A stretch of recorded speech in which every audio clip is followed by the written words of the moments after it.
Assalamualaikum warahmatullahi wabarakatuh.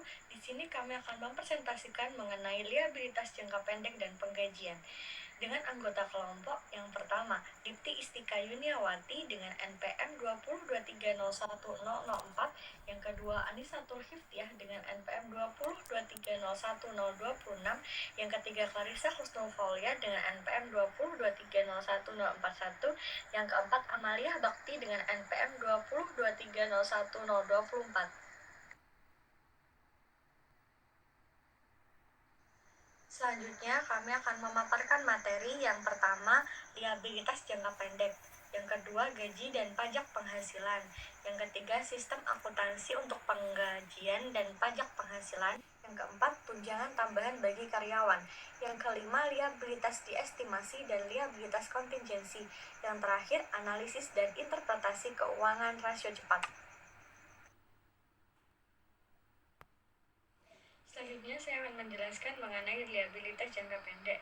Liabilitas jangka pendek merupakan kewajiban yang wajib dibayarkan dari aset lancar dan jatuh tempo dalam waktu singkat, yaitu 1 tahun atau dalam waktu 1 siklus akuntansi. Dalam slide ini saya akan menjelaskan mengenai tiga jenis liabilitas yang akan dibahas.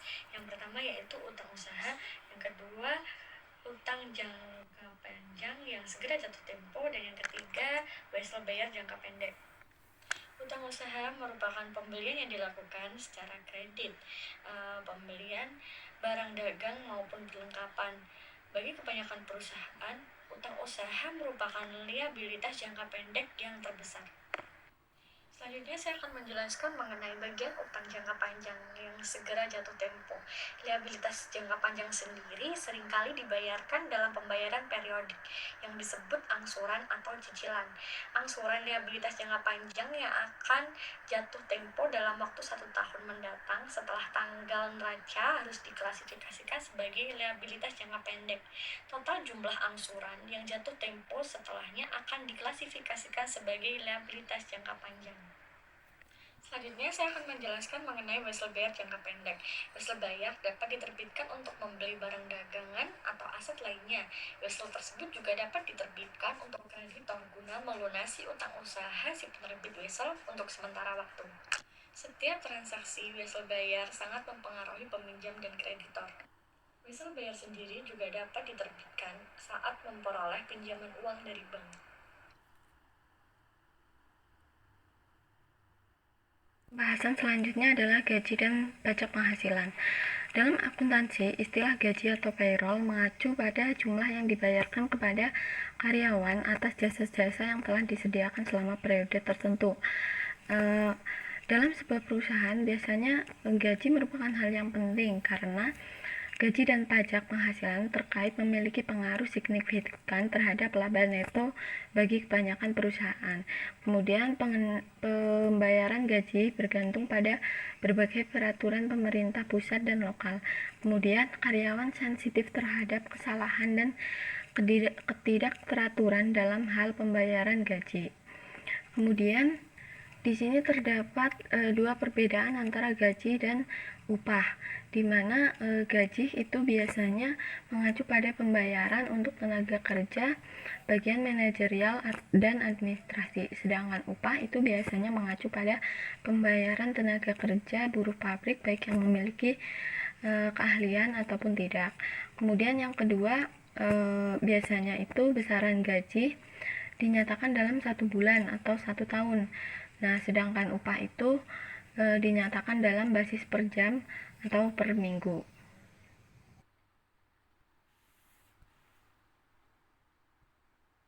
Selain dari perbedaan antara gaji dan upah, ternyata terdapat ketentuan menghitung pembayaran upah lembur. Yang pertama, lembur di hari kerja. Apabila lembur di hari kerja, untuk jam kerja lembur pertama itu harus dibayar upah sebesar 1,5 kali lebih tinggi dari upah normal 1 jam.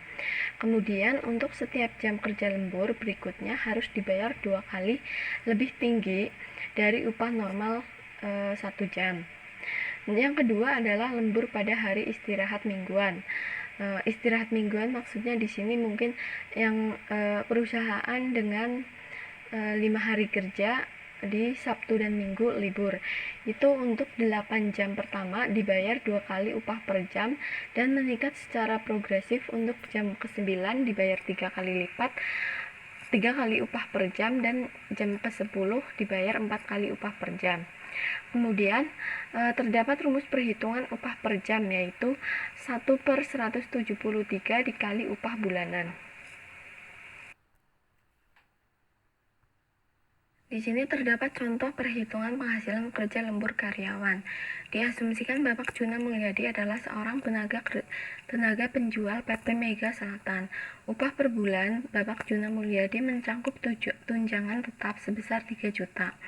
Penghasilan kerja lemburnya selama 3 jam kerja lembur pada hari kerja dihitung sebagai berikut. Yang pertama, kita menghitung upah per jam. Tadi kan rumus perhitungan upah per jam adalah 1/173 dikali upah bulanan, di mana upah bulanan Bapak Juna Mulyadi sebesar 3 juta. Hasilnya adalah Rp17.341. Kemudian yang kedua, kita menghitung penghasilan kerja lemburnya selama 3 jam. Untuk jam lembur pertama itu 1,5 dikali 17.341, di mana 17.341 itu adalah upah per jam dari Bapak Juna Mulyadi. Kemudian untuk 1,5 atau 1,5 itu dari ketentuan kerja lembur pada hari kerja, di mana hasilnya adalah jam pertama itu Rp20.011. Kemudian untuk jam kerja lembur kedua itu 2 kali 17.341, hasilnya 34.682. Untuk jam kerja lembur ketiga 2 dikali 17.341, hasilnya 34.682. Nah, jadi total penghasilan kerja lembur dari Bapak Juna Mulyadi adalah 95.375. Dan kemudian total gaji sebulan 3 juta ditambah 95.375 sama dengan 3.095.375 rupiah. Kemudian potongan atas penghasilan karyawan. Di sini terdapat 3. Yang pertama iuran BPJS, yang kedua biaya jabatan, yang ketiga pajak penghasilan. Nah, untuk biaya jabatan itu persentase asumsi pihak perpajakan bahwa sebagai seorang karyawan pasti memiliki pengeluaran dalam bentuk biaya dalam hubungannya dengan pekerjaannya. Hal ini diatur dalam Peraturan Direktur Jenderal Pajak Nomor per 16 PJ 2016 bahwa biaya jabatan adalah sebesar 5% dari penghasilan bruto dan potongan maksimum sebesar 500 sebulan atau 6 juta setahun.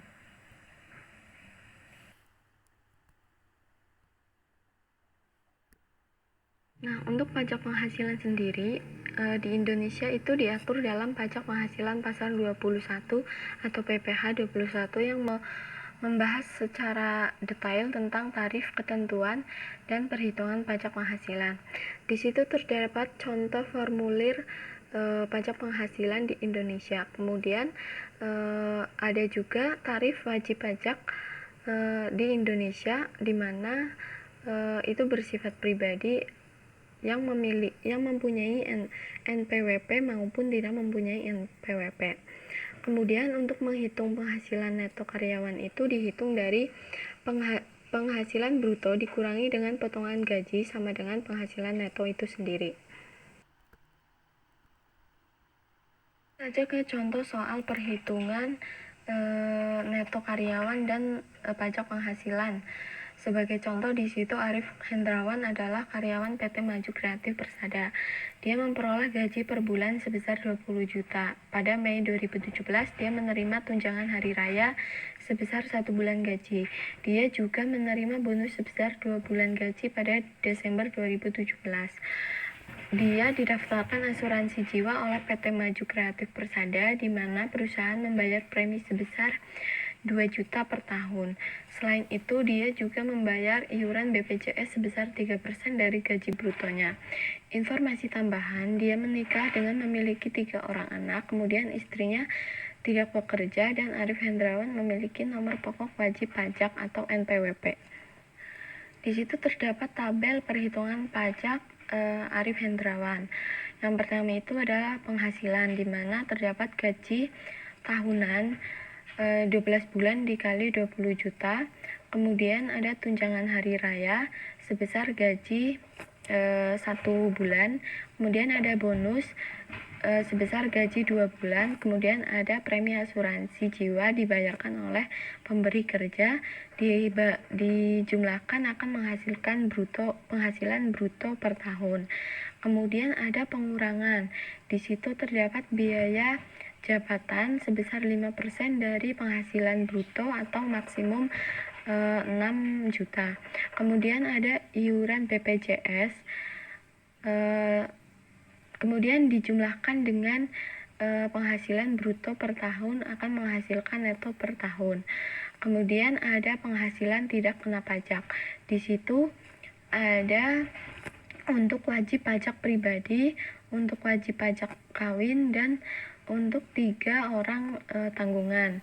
Dijumlahkan kemudian dikurangkan dengan neto per tahun akan menghasilkan penghasilan kena pajak.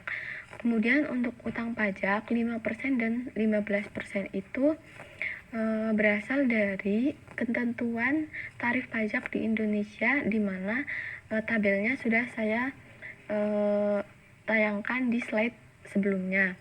Kemudian akan menghasilkan total utang pajak dari Arif Hendrawan sebesar 27.241 per tahun, di mana perusahaan akan memotong penghasilan Arif Hendrawan sebesar 2.270.000 per bulannya.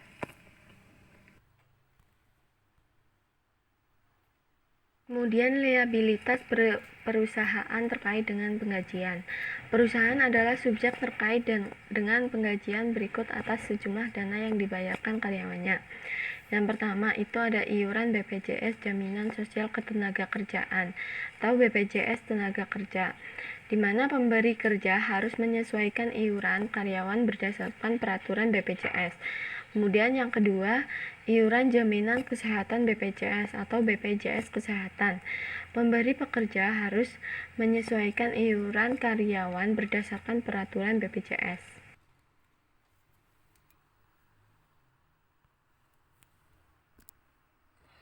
Sistem akuntansi untuk penggajian dan pajak penghasilan. Sistem akuntansi untuk penggajian dirancang untuk 1. Membayar gaji karyawan secara teratur, 2. Memenuhi peraturan pemerintah mengenai penggajian, 3. Menyediakan data yang berguna untuk keperluan pengembalian keputusan oleh manajemen. Sistem akuntansi.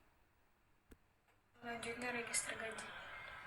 Register gaji adalah laporan dengan banyak kolom yang digunakan untuk merangkum data akhir periode untuk pembayaran gaji. Berikut contoh register gaji PT Java Anima Darmaja. Selanjutnya, register catatan penghasilan karyawan.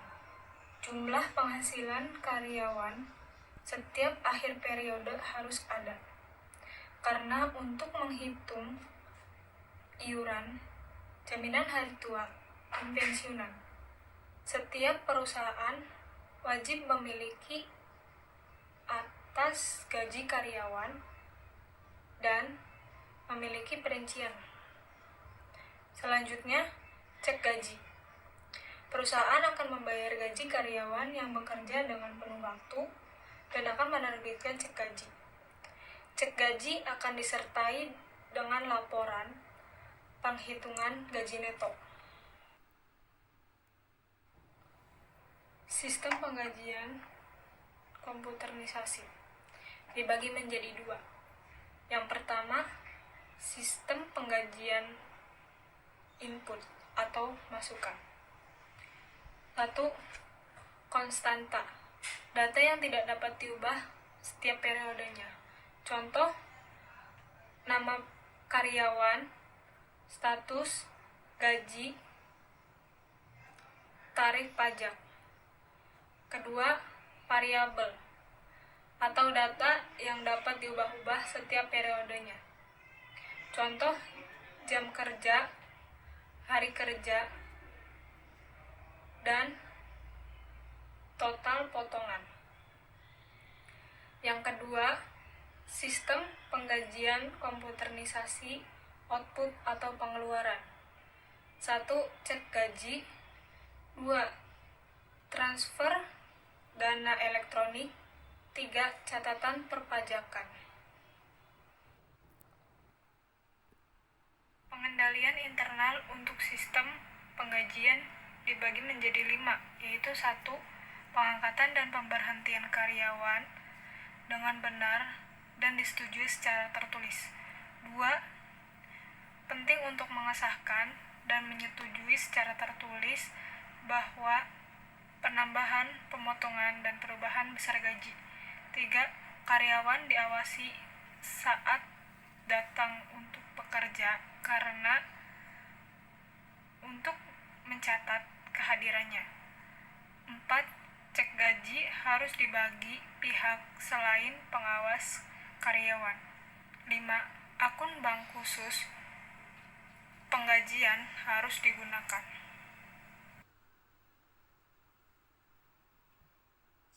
Baiklah, selanjutnya saya Anissa Tuliftiah akan melanjutkan pembahasan mengenai tunjangan tambahan bagi karyawan. Nah, sebelum itu kita akan membahas apa sih itu tunjangan tambahan. Ya, jadi tunjangan tambahan adalah Baiklah, selanjutnya saya Anissa Tuliftiah akan melanjutkan pembahasan mengenai tunjangan tambahan bagi karyawan. Nah, sebelum itu kita akan membahas apa sih itu tunjangan tambahan. Ya, jadi tunjangan tambahan adalah tambahan kompensasi yang diberikan perusahaan kepada para karyawannya. Nah, banyak sekali perusahaan yang menyediakan tunjangan sebagai tambahan gaji atau upah kepada para karyawannya. Tunjangan tambahan itu sendiri dapat berupa cuti, tunjangan pensiun, dan tunjangan pasca kerja selain pensiun. Nah, di setiap perusahaan pasti tunjangan tambahannya itu berbeda-beda sesuai dengan kebijakan perusahaan itu masing-masing. Beberapa perusahaan memberikan tunjangan sebagai kompensasi kepada karyawan atas biaya yang terkait dengan pekerjaan mereka, dan ada pula yang memberikannya sesuai dengan kepuasan kerja secara umum. Bagaimanapun itu, perusahaan menggunakan tunjangan tambahan tentunya untuk membantu mereka merekrut, memotivasi, dan mempertahankan orang-orang berkualitas tinggi di perusahaannya.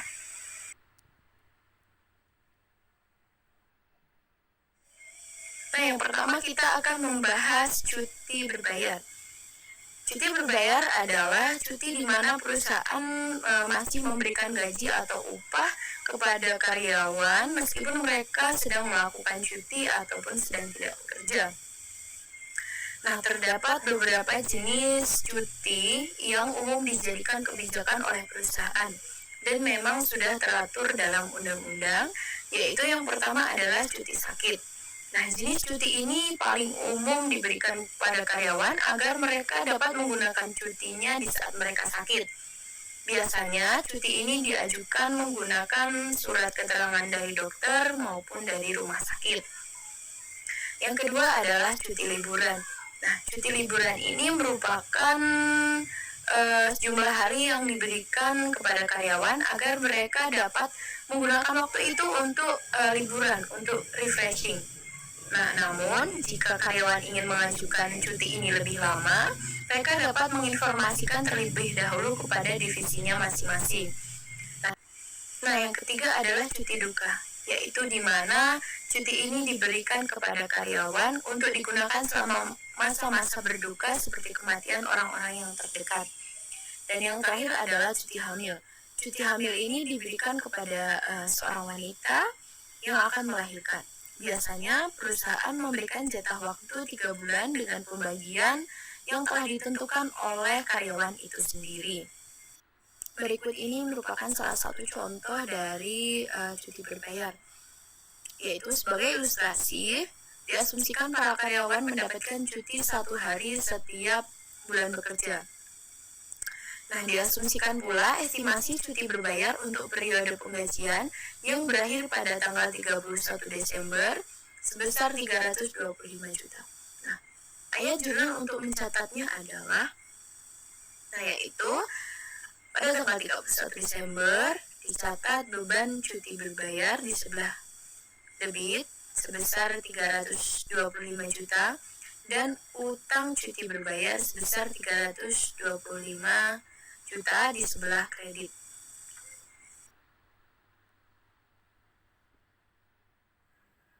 Nah, selanjutnya kita akan membahas mengenai pensiun. Pensiun itu sendiri merupakan tunjangan yang diberikan oleh perusahaan kepada mereka yang sudah tidak dapat lagi bekerja, mungkin karena faktor usia, untuk memenuhi kehidupan mereka.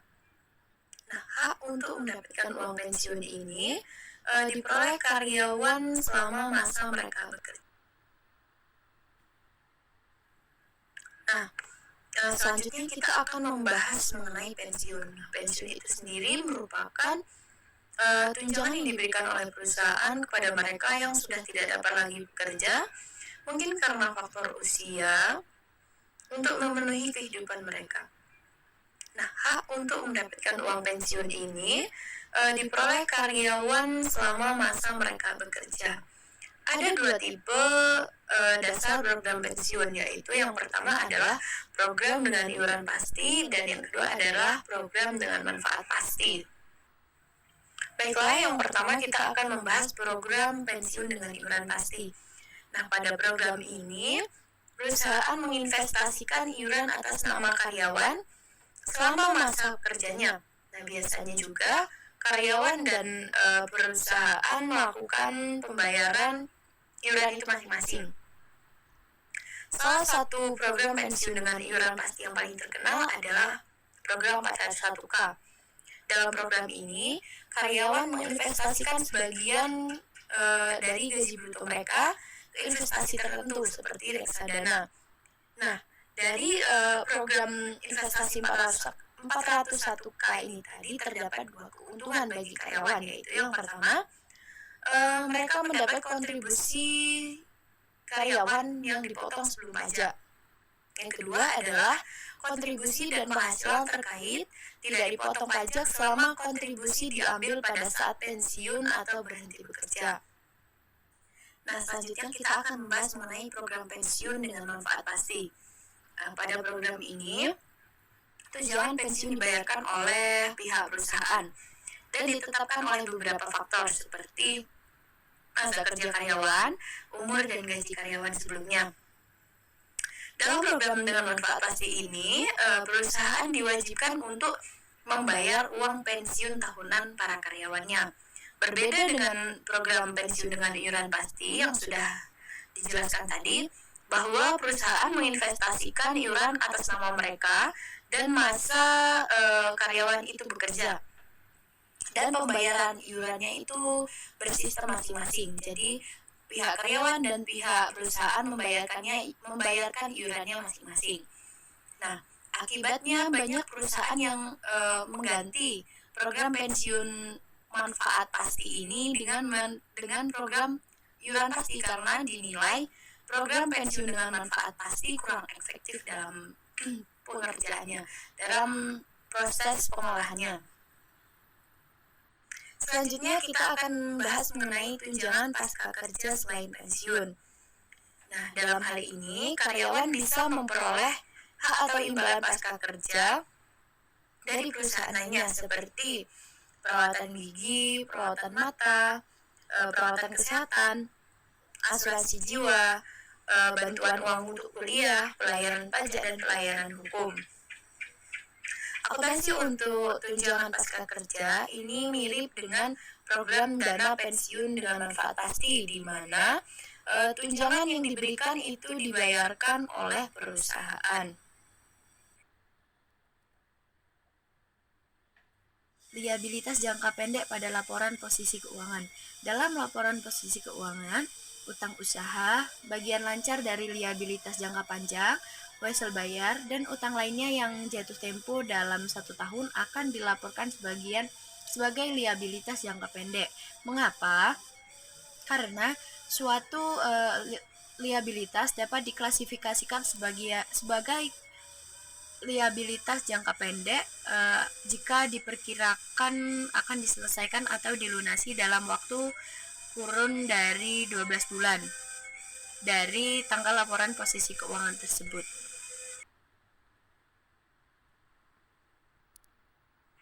Selanjutnya saya akan menjelaskan mengenai liabilitas diestimasi atau provisi. Secara umum, semua liabilitas diestimasi merupakan kontingensi karena provisi tidak memiliki waktu dan nilai yang pasti.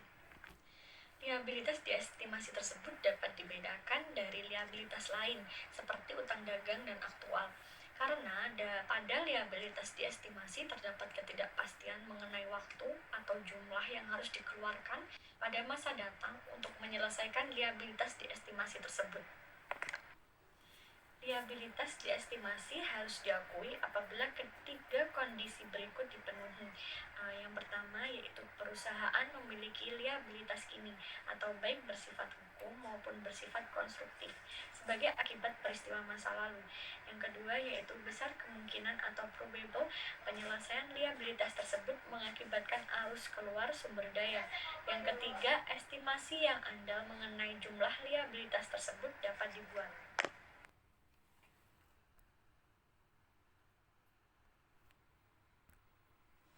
Liabilitas diestimasi diakui, dicatat, dan diungkap sebagai liabilitas.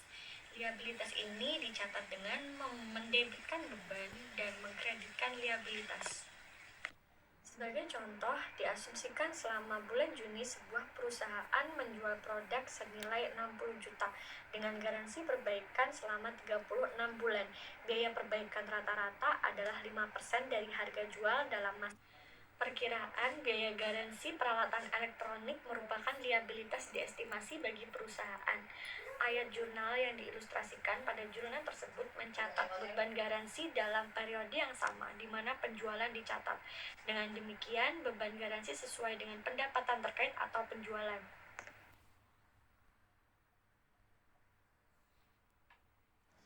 Selanjutnya, saya akan menjelaskan mengenai liabilitas kontingensi. Penjelasan mengenai liabilitas kontingensi sendiri berdasarkan PSAK 57. Liabilitas kontingensi adalah kewajiban potensial yang timbul dari peristiwa masa lalu dan keberadaannya menjadi pasti dengan terjadi atau tidak terjadinya satu atau lebih peristiwa di masa depan yang tidak sepenuhnya berada dalam kendali entitas, atau kewajiban kini yang timbul sebagai akibat peristiwa masa lalu tetapi tidak diakui. Liabilitas kontingensi dikaji terus-menerus untuk menentukan apakah tingkat kemungkinan arus keluar sumber daya bertambah sehingga menjadi kemungkinan besar atau probable. Jika timbul kemungkinan besar bahwa diperlukan arus keluar sumber daya, maka entitas mengakui liabilitas diestimasi dalam laporan keuangan pada periode saat perubahan menjadi kemungkinan besar tersebut terjadi. Pertimbangan profesional sangat diperlukan dalam membedakan beberapa kelompok liabilitas kontingensi. Pertimbangan profesional sangat diperlukan guna membedakan antara liabilitas kontingensi yang sangat mungkin terjadi atau probable dan liabilitas yang mungkin terjadi atau possible. Untuk materi yang terakhir adalah tentang analisis dan interpretasi keuangan rasio cepat. Nah, untuk analisis posisi lancar sendiri itu membantu kreditor mengevaluasi kemampuan perusahaan untuk membayar liabilitas jangka pendek. Analisis ini berdasarkan 3 ukuran. Yang pertama itu adalah modal kerja, di mana rumusnya sendiri adalah aset lancar dikurangi liabilitas jangka pendek. Yang kedua ada rasio lancar, di mana rumusnya adalah aset lancar dibagi liabilitas jangka pendek. Nah, Kedua alat ukur tersebut itu digunakan untuk mengevaluasi kemampuan perusahaan untuk membayar liabilitas jangka pendek, tetapi tidak dapat mengukur kemampuan perusahaan dalam membayar liabilitas jangka pendek pada jangka waktu yang pendek. Nah, untuk mengukur kemampuan perusahaan dalam membayar liabilitas jangka pendek, kita menggunakan rasio cepat, di mana rasio cepat rumusnya sendiri adalah aset cepat dibagi liabilitas jangka pendek. Nah, untuk aset cepat sendiri adalah kas atau aset lancar lainnya yang dapat dengan mudah untuk diubah menjadi kas. Contohnya adalah kas investasi temporer dan piutang usaha.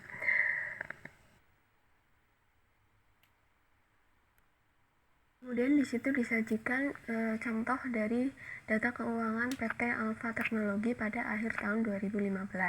Nah, data tersebut kita gunakan untuk menghitung rasio cepat, di mana rasio cepat itu tadi rumusnya kan aset cepat dibagi liabilitas jangka pendek. Nah, aset cepat kita masukkan, di situ terdapat kas senilai 2.020.000, ada investasi temporer senilai 3.400.000 dan ada piutang usaha senilai 1.600.000. Kemudian dibagi dengan total liabilitas jangka pendek, di mana diperoleh dari utang usaha ditambah liabilitas jangka pendek lainnya senilai 5.400.000, menghasilkan 1,3. Nah, rasio 1,3 ini menunjukkan bahwa perusahaan memiliki lebih dari cukup aset cepat untuk membayar utang lancarnya pada periode jangka pendek. Nah, suatu rasio cepat di bawah 1 itu mengindikasikan bahwa perusahaan tidak memiliki aset cepat yang cukup untuk membayar liabilitas jangka pendeknya.